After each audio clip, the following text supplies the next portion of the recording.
Hello everybody and welcome back to my channel. Today I'm bringing to you a very easy recipe with a little bit of ingredients. Today I'm gonna show you how to make tahini sauce. We use tahini sauce to put it on falafel sandwich or shawarma sandwich. And now let's see how we can do it. First, the ingredients is lemon juice, 2 spoon of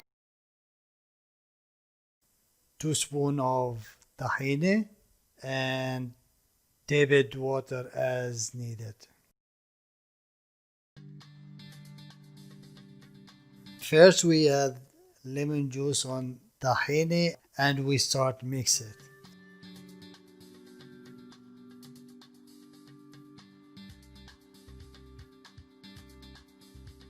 And then we bring another plate. We put half of the quantity on the plate and start add the water.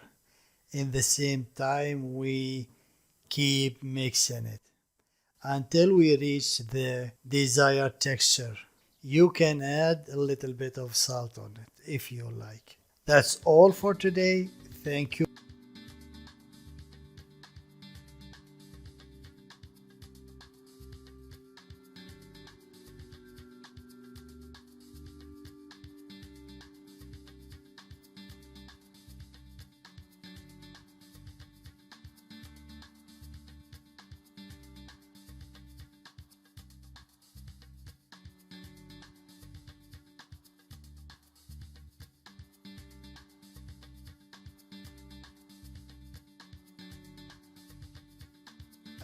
That's all for today. Thank you and goodbye.